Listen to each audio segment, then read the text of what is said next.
Welcome to Lady of Record, the podcast. I'm Georgie Paul, founder of Lady of Record. Join me as I interview incredible women who are boldly owning their financial security and impacting communities through the lens of real estate. I hope you enjoy.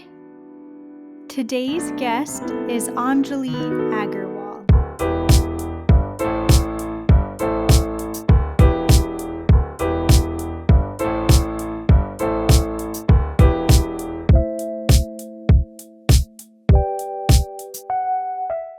Anjali is a hospitality real estate founder and executive with a 25-year track record of delivering the rare combination of both creative branded experiences and financial successes. Born in India and now based in San Francisco, Anjali started the year with the launch of her own real estate investment platform, Bristlecone Capital, where she is focused on investing in outdoor real estate. Before creating her company, Anjali was senior vice president at Starwood Capital Group, where she oversaw a $4 billion hotel portfolio across the U.S., including the recent launch of one Hotel Hanalei Bay, named to Condé Nast Traveler's Best Hotels and Resorts in the World and Michelin Key.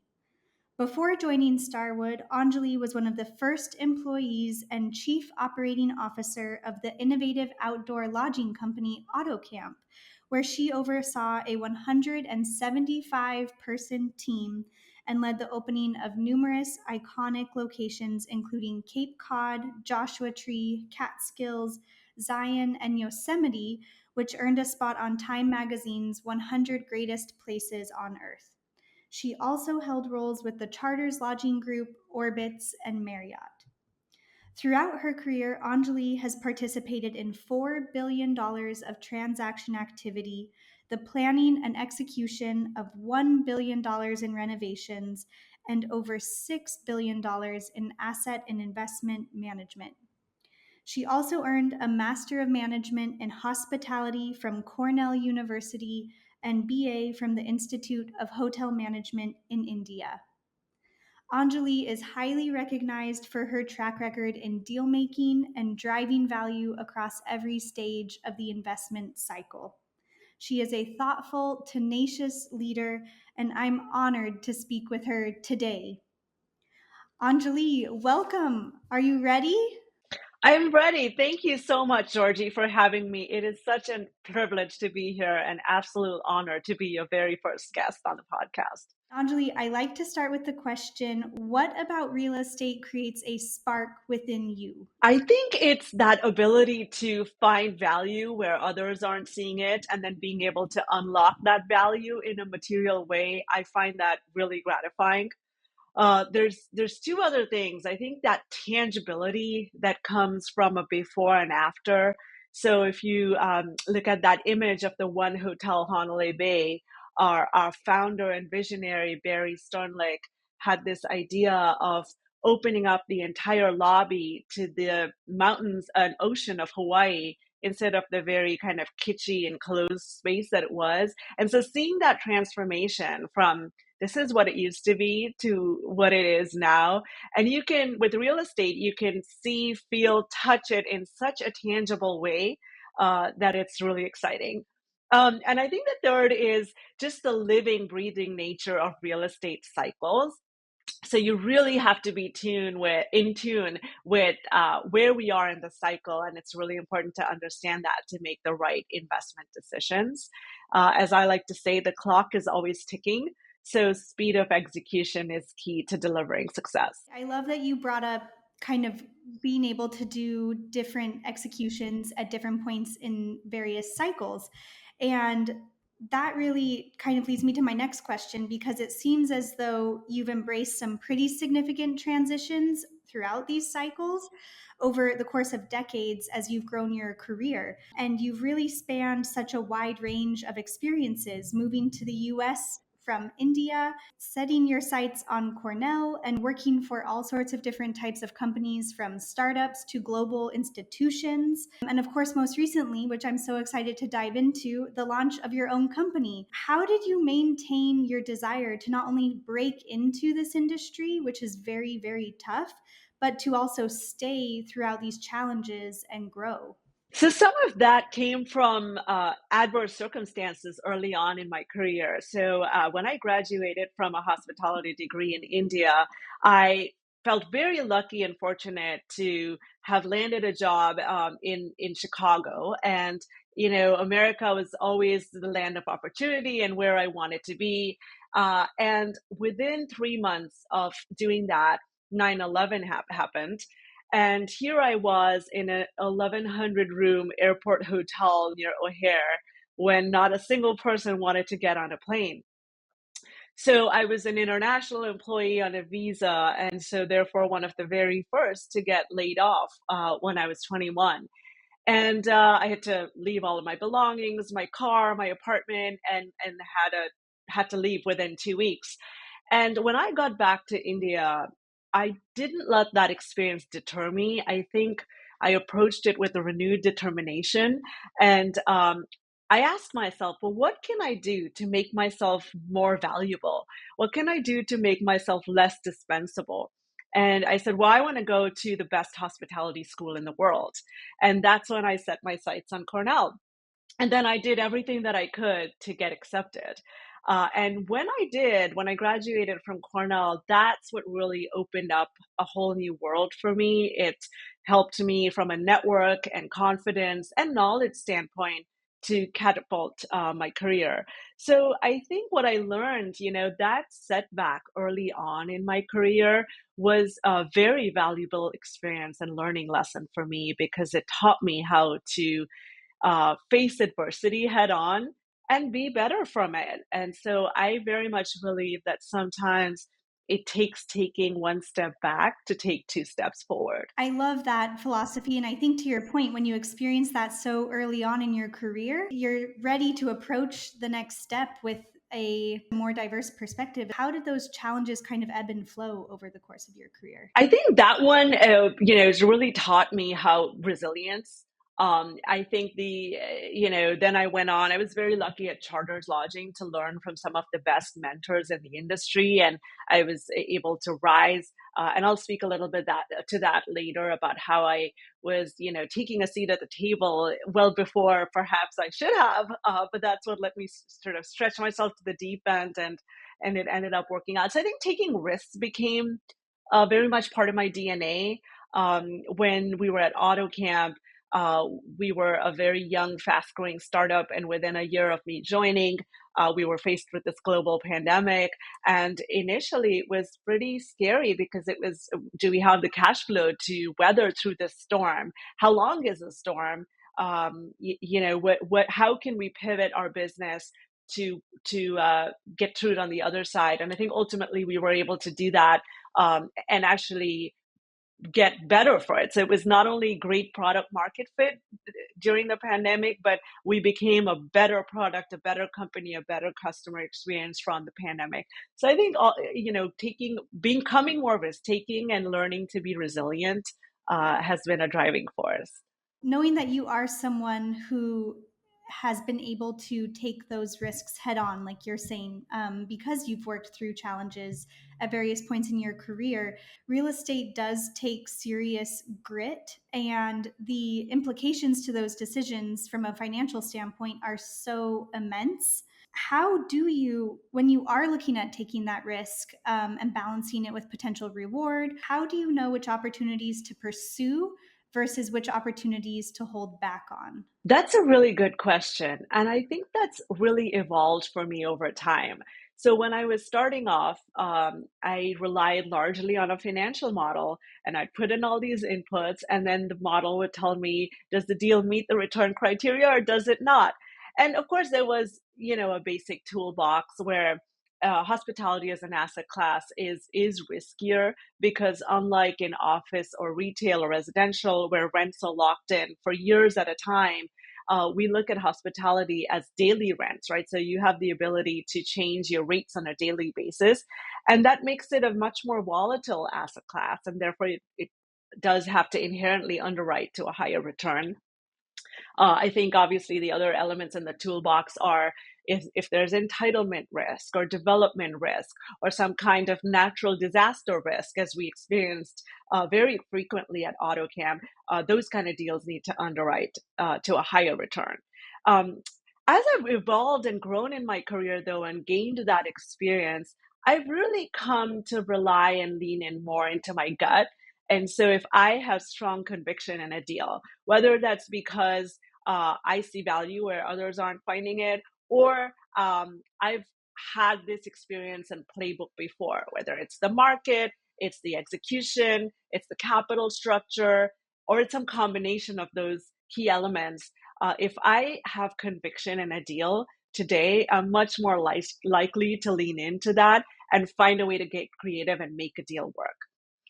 And the last thing I'll say is, to your original point, I think it is important to have discipline and alignment on what is the deal criteria, what is the right fit, because it's important to say no to deals that don't fit so that you can open up your bandwidth to say yes to the right ones. That's so interesting to hear you talk about the specifics to underwriting for hotels. That's the one asset class I have not personally worked on. So hearing you talk about even how you underwrite for daily rates, I think that is so fascinating. And then just even more to your point, knowing when to say no so you still have the bandwidth to say yes, and just being patient in that. And really, it sounds like going back to the numbers is really important to you. Yes, I think it's a combination of the numbers and the gut and conviction. I want to really talk about today too. Obviously, we're aware of some of the challenges, but I really want to use today to talk about the positives of being a woman in the real estate industry,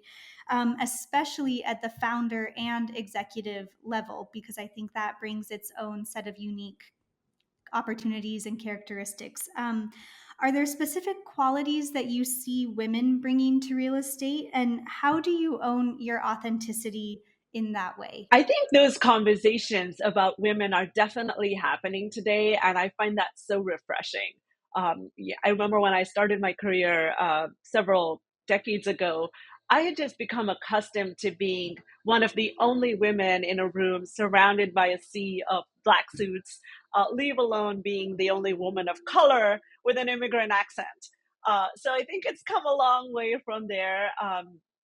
And in recent years, I think the conversations have evolved to having a seat, women having a seat at the table.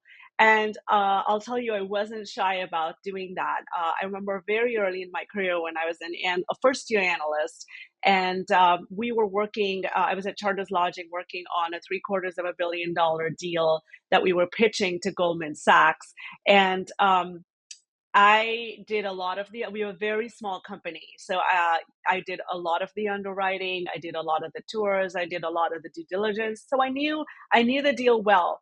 But typically as a first year analyst, you don't get to sit in that room pitching to Goldman Sachs, MDs and investment committee. As it turned out, at the time, this is over 2 decades ago, we were still using big binders to present our deal materials. And it turns out we got a phone call the night before the meeting from Kinko saying, well, we haven't finished printing and you're going to miss the overnight FedEx delivery to get these delivered to New York.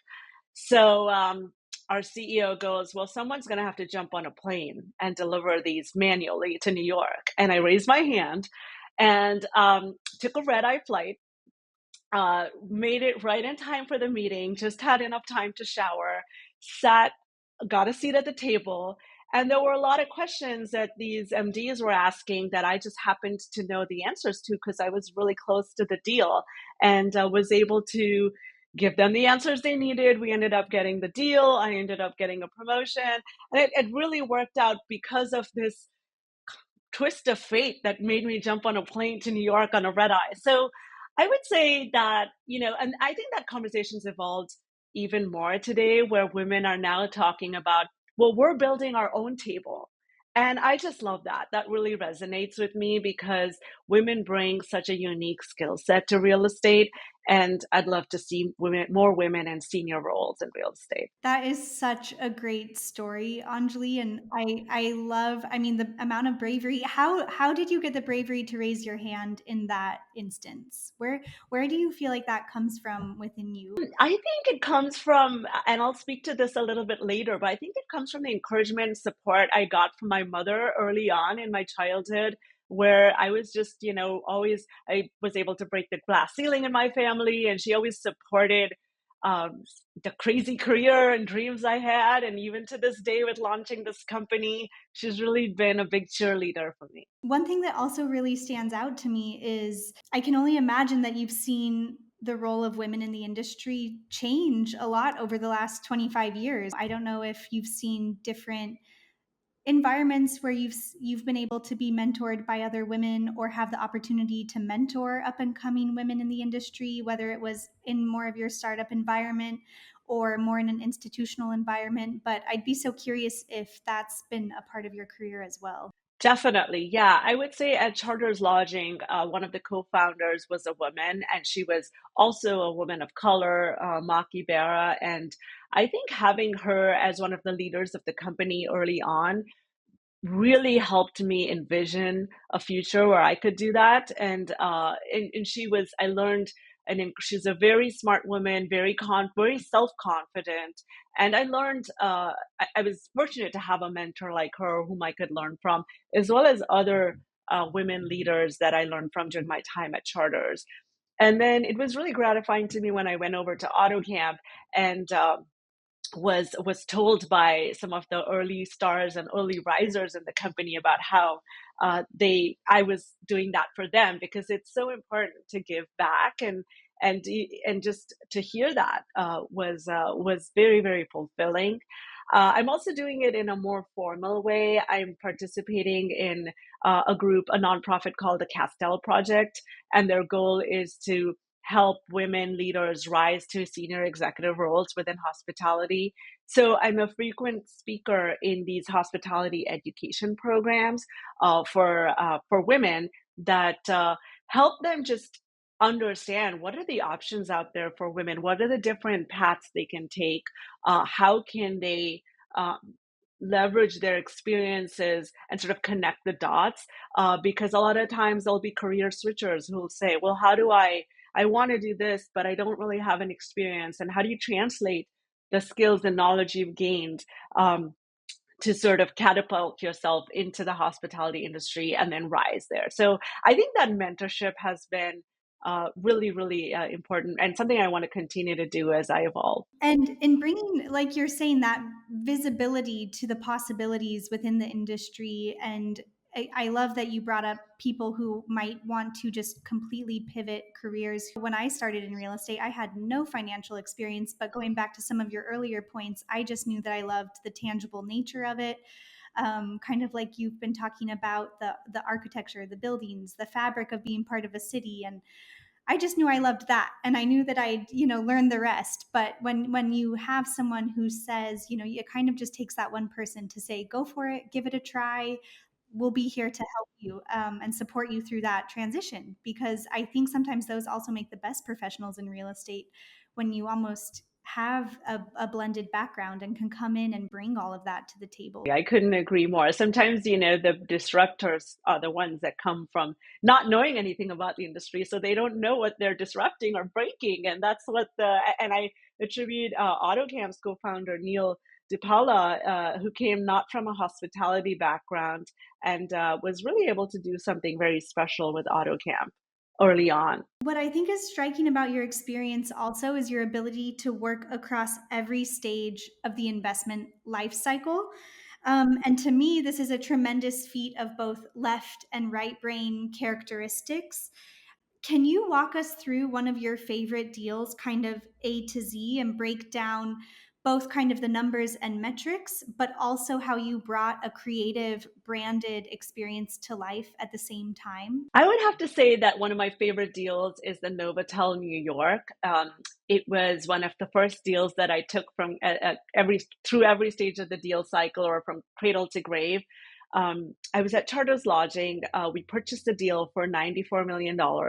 It was in the middle of Times Square, and Accor was the seller, but also the brand and manager. So it was very nuanced in that as a brand and operator, they were highly motivated to protect the operator's interests, and so they wanted us to invest what was amounting to $118 million in a complete renovation and repositioning of the property.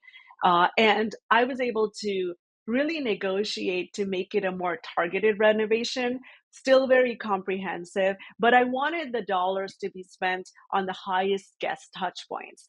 And so one of the things I found about that property was the lobby was, so as I was mentioning, it was the location overlooked Times Square, and there's all these customers coming in from all over the world to one of the most popular and most iconic destinations in the world, and the lobby was just oriented the wrong way. So you'd check in and you were facing a wall instead of facing that incredible view. And so we were able to create a business plan that involved literally tearing up the entire lobby, creating a circular bar right in the center of it, with all of the orientation overlooking and opening up almost like a V toward that Times Square view with the large view deck. And so, and we were still able to achieve all of that within an $85 million budget. So it was a pretty material, about a 30% haircut to the original budget. And then we were able to incorporate, as I was mentioning to you earlier, we have daily rents, right, in hospitality. So we were able to incorporate what we call a revenue management strategy, where you look at demand and supply, and it's a pretty analytical software that can tell you, well, what was happening was they were selling the hotel out to the leisure customer almost 6 months in advance at a pretty price conscious rate, because they were just kind of filling the hotel up early on. And what we realized was, by the time the corporate customer that's less price conscious is ready to book, the hotel was entirely sold out. So we were able to, this took a lot of trust building with the team, because they were just not used to leaving inventory open for last minute sale.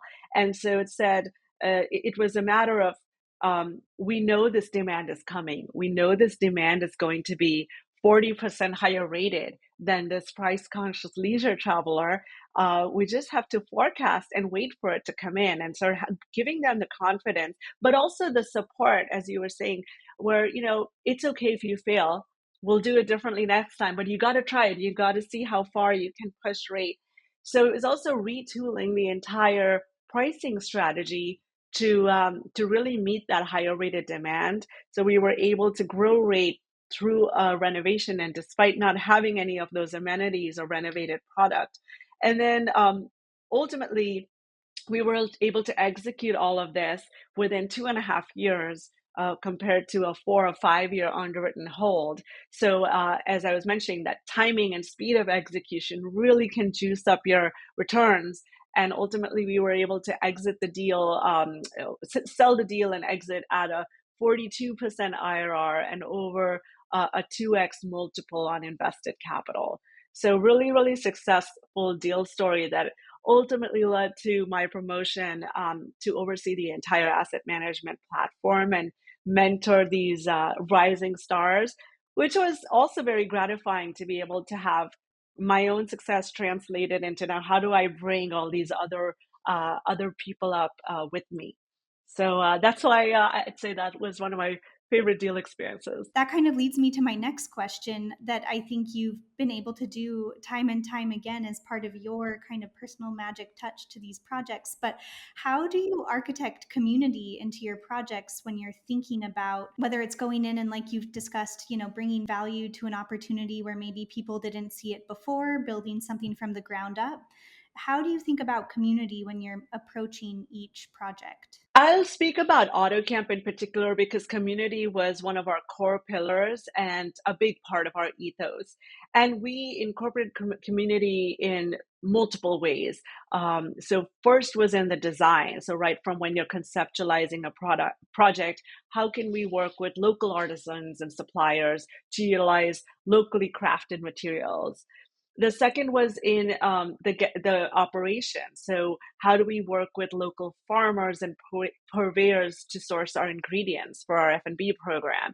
How do we invite in the Yosemite Park Rangers into our programming to speak about the experiences in the park, how to be safe in the outdoors, how to be welcoming of diversity in the outdoors, and how to leave no trace principles. So really incorporating that sense of local talent that we had around the neighborhood. And then the third was the overall customer experience. So communal fire pits was a core part of every auto camp, as you'll see in the image. And the reason for that is we believe that sitting around a fireplace or a fire pit is a real equalizer, right? Nobody knows, everyone's equal around the fire. Nobody knows where you're from or where you came from, what you do, but you're sharing ideas. You're telling stories about your favorite hike that you went on or this new passion project that you're working on. And guests were very frequently telling us how that was one of the big reasons that they came to AutoCamp. And we had a very evangelical following, and they just knew they'd meet like-minded people that they could connect with and share the outdoors with. I love this because that's what I love about real estate too is you are creating these experiences and it is very tangible. Going back to where we started this podcast and that spark within you, I see it so much in what you're sharing because it is that how do you create an experience and you're using real estate as the vehicle to bring that to life. And while all of this is occurring, you're still achieving financial success on the back end and driving toward a business plan. So I think it's just such a fascinating combination of the two, especially in the hospitality space. I think it's really specific in that way. I love what you said there about using real estate as a vehicle to bring that passion and those ideas and sort of that's what I think for me creates that sense of purpose is right, real estate is a vehicle, but then you're drawing on all of these different important pillars to bring it to life. Taking this a step further, I am curious. Your experience has obviously spanned billions of dollars. Some of our listeners are new to real estate and are looking to even invest on a personal level. And I'm curious, are there key foundational basics that you think could apply to any sized opportunity and maybe even, again, any asset class? Just those really key fundamental basics when you're building an investment strategy? I think I'd say there's three things. I do focus and have a passion for turnarounds. So the first I would say is timing is key. Both in terms of being able to understand where you are in the cycle, but also being able to execute a strategy in a compressed time frame, and then being able to sell at the right time. So the way I like to think about IRR is every day that you're not selling, you're buying. So how can you make that a hold worthwhile? Or if the incremental risk adjusted returns don't justify holding, then you should be thinking about, is this the right time to sell? So I think timing in the cycle and from an execution standpoint is key. The second, as cliche as it sounds, is location, location, location. I think that's so true to have these favorable demand and supply economics. If there's a location that's irreplaceable because it's coastal California real estate or it's in a national park, which automatically brings with it high barriers to entry because most of national park land is federally owned, like it was at AutoCamp. And so there's a very limited supply that can be entitled. So I think that very limited supply combined with, as we had at AutoCamp, durably growing demand, outdoor lodging in general is a segment that's continued to grow throughout the pandemic and beyond. Then you really have a magic formula because your supply is in check, your demand is growing, and so I think location that leads to favorable demand supply fundamentals. And then the third I'd say is your investment strategy. So how much are you going to pay for it? How much are you going to invest to renovate it? You don't want to overinvest. Going back to that story I shared of the Novotel, how much can you sell it for? What brand do you want to put on it as it relates to hospitality? Do you need a brand on it? Because then you're sharing a fee stream with them. What can you do to maximize revenues, whether that's daily rents or fixed rents? Where is that low hanging fruit, and how can you unlock it? So those are the three elements: timing, location, and investment strategy. Do you have any advice too when it comes to kind of more of the deal making and the negotiating side of the equation? Because even going back to your example that you gave earlier in Times Square, you talked about being able to negotiate to the tune of tens of millions of dollars in savings. How do you approach those tougher conversations? I think that, I always start off a negotiation before I even start off, when I'm thinking about the areas that I want to negotiate, I always try to look at it first from the other person's point of view and say, what's really important to them? Because if something's really key to them, it's less likely that they're going to be willing to bend on it. And so in the case of a brand, that customer experience is key to them, and having that consistency across all the brands. So there's an element, I think at the time it was having these LED mirrors in the bathrooms that became a brand standard and a brand element that customers came to expect across all Novotel locations. So, or of course, in AutoCamp, it was a communal fire pit as an example. And you don't want to those are, I say those are, you don't want to mess with those are non-negotiables, right? But then you find, what are the elements that perhaps the customer doesn't see and feel and touch, perhaps it's the back of house elements, perhaps it's a particular light that they may or may not notice. So really trying to stay focused on spending your dollars on the high touch point areas, and then perhaps in the negotiation they don't. The other ones they're more willing to bend on. So really trying to find those points of opposite. What's important to me is saving dollars. What's important to them is driving that guest experience. Where do those points meet? And then being respectful um, of coming to a win-win, right? I never want to leave a negotiation feeling like it is a zero-sum game. I think it's really important for both sides to feel that they got what was most important to them out of it and come to some sort of win-win. As we're kind of breaking down, again, kind of a range of experiences, but keeping true to the basic fundamentals, do you have personal investment goals within the real estate space, or how do you approach real estate on a personal note? Of course, yeah. I have personally invested in all of the companies that I've been fortunate enough to work with. So right back to Charters, I think what really attracted me to them and made me join them was the fact that any employee at any level, even at an analyst, was allowed to directly invest in each of the deals that we acquired. And what that created was a culture of collective passion, collective accountability, right? So everyone's dollars are invested. So even if early on, if I wasn't working on a certain deal, but I had my dollars in it, I was going to the head of that deal and saying, hey, what do you think about this idea? What do you think about that? It just created that direct owner mentality and DNA that became very core to how I approached real estate. So that was one.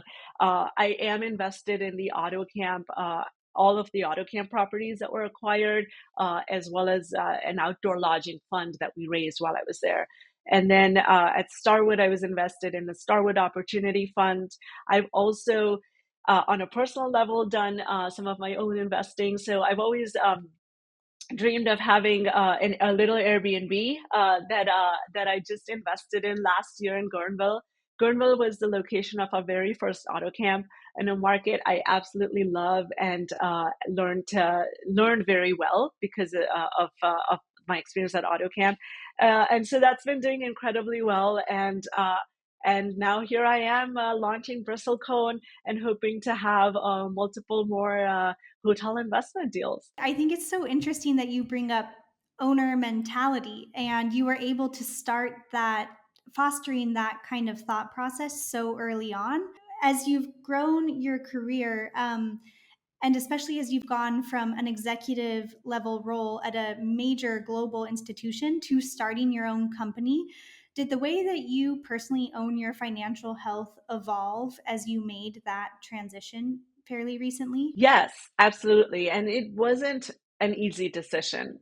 I feel fortunate enough to be in a financial position after 25 years of grit and determination and hard work, where I'm able to take a step back from that steady income stream and leap into something that is around fulfilling my dream of owning my own portfolio of hotels. Um, and I've always found, Georgie, that when I ask myself the question, well, what will I regret more if I don't do? That really helps me drive clarity and gives me the courage to make that leap of faith. It makes the answer more obvious. Tell us about Bristlecone Capital. This is so exciting that you started January 2025 with the official launch. Tell us about it. So Bristlecone Capital, I think, is really a culmination of a lot of my different backgrounds. The idea is very passionate about outdoor lodging. My co-founder and I both come from AutoCamp, and so we certainly have developed a very specialized knowledge in both the opportunities, but also the challenges that come with owning outdoor lodging real estate. And I think we also bring with us a very specialized network of operators, brokers, brands so we really want to focus on and we believe in that magic formula of the demand supply fundamentals being very favorable that I was speaking to earlier.